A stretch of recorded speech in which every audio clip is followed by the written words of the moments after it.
Kalagasan ng tubig sa Marikina River, inanod at bumangga ang ilang barge at bangka sa isang tulay sa Pasig City. Dahil hindi magkasya, na-stuck at sumabit sa F. Manalo Bridge ang ilan sa mga barge. Nasira ang isang bahagi ng tulay. Ayon kay Marikina City Mayor Marcy Teodoro, galing sa barangay Barangka ang mga barge. Nasa 20 crew na ang na-rescue ayon sa Pasig CDRRMO. Sinarado na rin ang tulay sa mga motorista. Tulong-tulong na sa pag-akyat ng mga gamit ang mga staff ng UERM Medical Center. Lubog na kasi sa baha ang unang palapag ng ospital, kabilang ang emergency room. Ang ambulansyang yan, hindi na rin nagamit dahil nakalubog na rin. Sa ngayon, nasa second floor muna nananatili ang mga staff ng mga binahang bahagi ng ospital. Dahil sa matinding epekto ng bagyong Karina na pinalakas pa ng habagat, isinailalim na sa state of calamity ang ilang lugar sa bansa, kabilang na ang Metro Manila. Utos ni Pangulong Marcos sa mga ahensya ng gobyerno, tutukan ang mga apektado ng pagbaha. Sa Quezon City, mahigit 14,000 na pamilya na ang inilikas. Kabilang na ang mga namamalagi ngayon sa isang evacuation center sa Katipunan. May report si Von Aquino. Inabot ng hanggang bewang na baha ang labas ng San Antonio Elementary School na evacuation center ng Barangay Katipunan, Quezon City. Bagaman humupa na ang baha pasado alas 6 ng gabi, hindi pa rin binuksan ang kuryente sa evacuation center. Kaya naman nagtiyaga sa dilim ang mga evacuees. Kwento ng ilang evacuees, ang ilan sa kanila ay nakatira sa tabing ilog. Ang mga mister daw nila ang nagbantay sa bubong ng kanilang mga bahay para bantayan ang kanilang mga gamit. Uuwi na lang daw sila kapag humupa na ang baha, pero sa ngayon, tiis-tiis muna. Nabasa rin ang sahig ng court kung saan unang itinirik ang mga tents ng mga evacuees. Kaya naman inilipat sila sa stage at sa ikalawang palapag na classrooms. Mula rito sa Quezon City, Von Aquino nagbabalita para sa GMA Integrated News. Tumaob ang isang rescue boat habang nagsasagawa ng rescue operations sa Marikina City. Ang sitwasyon doon sa live report ni Bea Pinlac. Bea?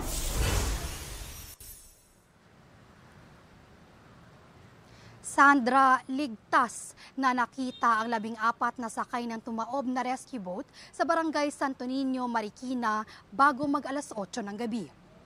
Kinumpirma yan ng Marikina Disaster Risk Reduction and Management Office, lahat ay ligtas kabilang na ang 8 residente. Tumaob sila matapos sumabit ang rescue boat sa poste ng street sign na nakalubog sa tubig. Samantala, nakataas pa rin sa ikatlong alarma ang level ng tubig sa Marikina River at kasalukuyang nasa 18.3 meters. Bahagyang bumaba na ito matapos umabot ang level ng tubig sa higit 20 meters sa kasagsagan ng ulan kanina. Nagpatupad ng forced evacuation sa mga residente nang tumaas ang level ng tubig sa third alarm. Samantala ngayon, Sandra, medyo hindi na gaano kalakas yung ulan. Ambon na lang ang nararanasan natin dito. Pero binabantayan pa rin yung pag-akyat o pagbaba ng antas ng tubig dito sa Marikina River. Yan ang latest mula rito sa Marikina. Sandra? Maraming salamat sa iyo, Bea Pinlac. At kaugnay niyan, makakausap natin si Marikina Mayor Marcy Teodoro. Good evening, Mayor. Magandang gabi sa atin at sa mga nanonood at nakikinig. Mayor, yung report po ni Bea, medyo mataas pa yung level ng tubig sa Marikina River. Kumusta na po ngayon? Talagang baha pa po ba ang maraming lugar sa Marikina? Baha pa rin ang maraming lugar, 18.5 meters. Bumaba ito buhat 20 meters kaninang alas 8 ng gabi dahil tumila ang pag-ulan nung bandang alas 6 ng gabi. At makikita natin dahil sa pagtilang yon ay nabawasan yung tubig na dumadaloy o umaagos sa Marikina River. Ang isang kapansin-pansin kanina ay nasa 4,727 families ang nasa mga evacuation centers natin, 23,596 individuals noong alas 8 ng gabi. Pero ngayon habang lumalim ang gabi at ako nga, bago ko umalis sa evacuation centers, nakita ko tumaas ang bilang ng mahigit 1,000 pamilya at nadagdagan ng halos 7,000 individual ang nasa evacuation center ngayon. Nasa 5,845 families, 29,000 individuals. marahil ay ang iba ay bumalik na para matulog o magpahinga sa evacuation centers at yung iba naman marahil nag-aalalang manatili sa kanilang mga tahanan dahil nga dumidilim at may pangamba na baka tumaas pa ang tubig sa baha sa lugar nila. Pero sa ngayon po, Mayor, at this time ay wala na ho tayong pinapa-evacuate mula dun sa mga areas of concern ninyo, lalo na po dun sa mga low-lying areas. Tama po ba? Tama yun.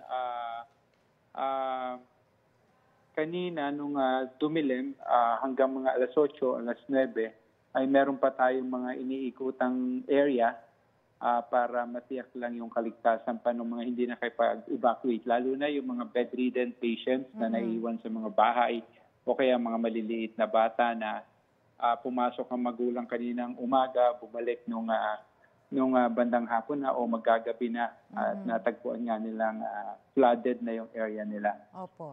Ngayon dahil bumababa yung tubig, nakikita natin na mas nagiging ligtas na rin yung mga lugar na kanina ay nag-evacuate yung mga tao. Okay, Mayor, kanina sinasabi po nung iba talagang nanumbalik daw yung alaala nila dun sa Undoy, yung nangyari kanina. Ano po ba sa tingin niyo yung pinagkaiba sa pagtugon natin ngayon kaysa noong Undoy?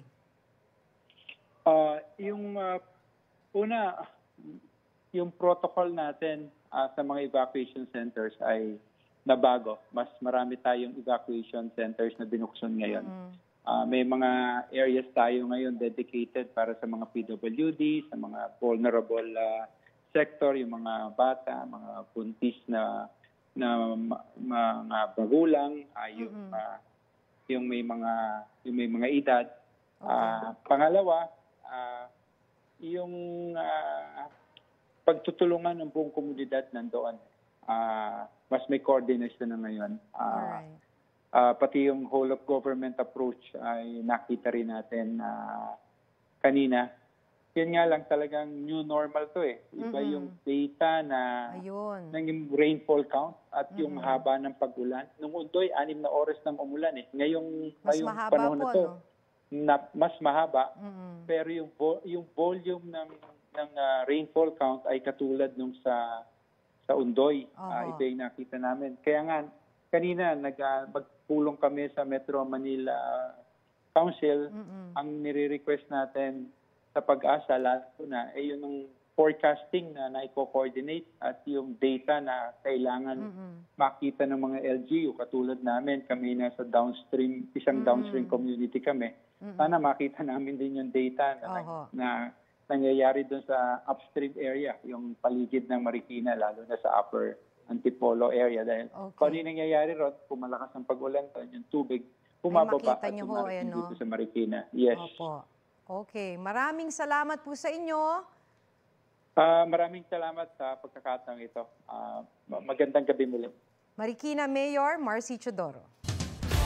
Walang pasok bukas sa lahat ng eskwelahan at tanggapan ng gobyerno sa Metro Manila, Region 3 at 4A. Utos po yan ng Malacanang. Sa isang pahayag, sinabi ni Executive Secretary Lucas Bersamin na ang work at class suspension sa mga lugar na yan ay makatutulong para sa pag-rescue at pagtulong ng gobyerno sa mga binaha. Para naman sa mga pribadong kumpanya at opisina, nakadepende na sa kanilang pamunuan kung magsususpindi rin sila ng pasok. Kaugnay ng malawakang pagbaha sa Metro Manila, makakausap natin si Metro Manila Council President and San Juan City Mayor Francis Zamora. Good evening po, Mayor Zamora. Yes, good evening po at maraming salamat po sa pag-imbita sa inyong programa. Yes sir, halos buong Metro Manila po yata ang nalubog sa tubig. Ilang lungsod po ang apektado at gaano kalawak po yung bahang naranasan natin dito sa Metro Manila? Ang lahat po ng lungsod sa Metro Manila ay apektado except that yung mga kadikit po ng mga dagat ay talagang siyempre mas grabe po naging pinsala. Of course, Marikina, umapaw ang kanilang ilog. Kami po dito sa San Juan, 14 pong barangay ang tinamaan ng baha. Ngunit ngayon may medyo bumaba na sapagkat humina na rin pong ulan itong gabi. So, nag-declare na po tayo kanina sa Metro Manila Council ng State of Calamity dito po sa National Capital Region. At mahalaga yan sapagkat mabibigyan ngayon ng pagkakataon ang mga local government units na makapag-release po ng quick response fund galing po sa ating City Disaster Risk Reduction and Management Fund para matugunan ang mga pangangailangan ng ating mga mamamayan. Ano po assessment nyo do sa meeting nyo kanina? Considering na talaga pong naging malakas no, yung mga pag-ulan at malaki po yung volume ng tubig na bumaba no, sa Metro Manila. Pero bakit ganito na lamang po yung epekto? Considering na over the years naman po, since Ondo, nagde-develop po tayo ng mga infrastructure. Ano po kaya ang nangyari? Hindi pa rin ho ba sapat yung mga actions natin? Base po sa information na natanggap natin kanina, and this is also from Pag-asa, yung rainfall po ngayon ay talagang abnormal. No? Hindi ito normal na rainfall, kumbaga katumbas ng ilang linggong pag-ulan ang naranasan po natin ngayong araw. Kung kaya talagang lahat po ng lungsod sa Metro Manila at ganun din po ng iba't ibang rehiyon sa ating bansa ay nakaranas po ng pagbabaha. Kaya ang importante naman po rito ay kumikilos po ang ating gobyerno. Both the national and local governments are moving para nga ho talagang matulungan ang ating mga mamamayan. Sa San Juan po at sa Pangkalahatan, kung nakakatanggap po kayong report para sa Metro Manila, kamusta naman po ang ating evacuation center? Sapat po ba at may sapat po bang supplies? Dito po ako ngayon sa San Juan nag-iikot at we have more than 1,500 evacuees. Meron po kami isang main evacuation center at mga satellite evacuation centers. Mabuti ho, tumigil na pong ulan ngayong gabi kaya mas nakakagalaw na po ang ating mga mamamayan. At ito nga po, nagpapakain po tayo. Sinisigurado natin meron silang maayos sa matutulugan. Nagre-rescue ho kami kanina ng mga na-stranded sa loob mismo ng kanilang mga bahay. No? At nilikas nga sa ating mga evacuation centers. At as early as this morning, talagang sinabihan ko na aking mga mamamayan na dapat umalis na po sila sa kanilang mga tahanan kung sila po nakatira sa mga mabababang lugar. Sa mga lugar po na mataas pa ang tubig at kung sakaling umulan pa ngayong magdamag, saan po pwedeng tumawag o humingi ng tulong ang mga nangangailangan ng rescue? Meron po tayong hotline na 137-135. Tawag lang po kayo kung kailangan niyo po ng tulong. At ganun din po sa Makabagong San Juan Facebook page at ganun din po sa Mayor Francis Zamora Facebook page. Round the clock po may nagmo-monitor po niyan at lahat po ng humingi ng tulong o rescue ay binabato po natin sa ating command center at operation center para ho sila mapuntahan ng ating kapulisan, pati ng mga bombero at ng ating emergency responders. Maraming salamat po, Metro Manila Council President and San Juan Mayor Francis Zamora.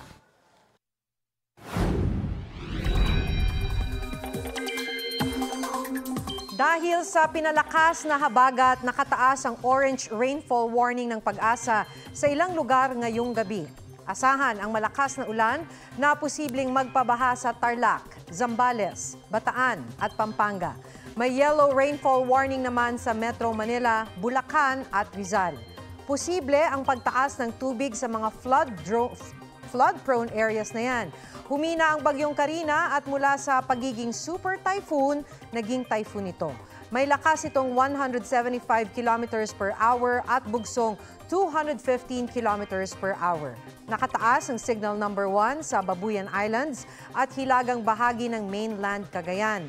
Asahan pa ring magiging maulan ang panahon sa kanlurang bahagi ng Luzon hanggang Biyernes. May isang napaulat na nasawi sa lungsod ng San Juan matapos umanong maludod sa umapaw na creek. May report si Mark Zalazar.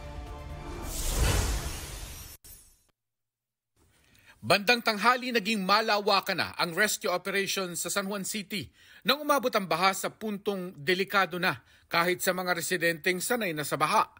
Sa Barangay San Perfecto, unang inilikas sa mga bata, babae at mga may edad. Ang mga kalalakihan sumusuong sa bahang hanggang leeg para maglikas ng mga gamit. Pero may mga residenteng hindi pa rin daw aalis kahit nasa second floor na ang tubig baha. Hindi pa kayo lilikas sila? Hindi pa. Pinaghandaan na raw nila ang baha batay sa karanasan sa Ondoy at mga naunang habagat. Ang tubig baha sa San Juan ay nanggagaling sa mas mataas na Quezon City. At makikita ang ragasa mula sa taas pababa sa San Juan. Isa sa pinakabinabantayan ng lokal na pamahalaan ng San Juan ay yung kanilang mga creek na kagaya nito sa Barangay Valencia. dahil talagang pag ito ang umapaw, napakaraming residente nila ang apektado. Tumaas daw ito kahapon at kaninang umaga, lampas sa maliit na tulay na ito. Isang kapitbahay daw nila ang inabutan ng flash flood sa creek kahapon at umano'y nasawi. Nasira kasi yung sa bakal dyan, doon siya tumagos. Hindi pa kinukumpirma ng San Juan CDRRMO ang insidente. Bandang pahapon, parami na ng parami ang lumilikas sa San Juan Gym. Paglikas po namin, nasa mga dibdib pa lang.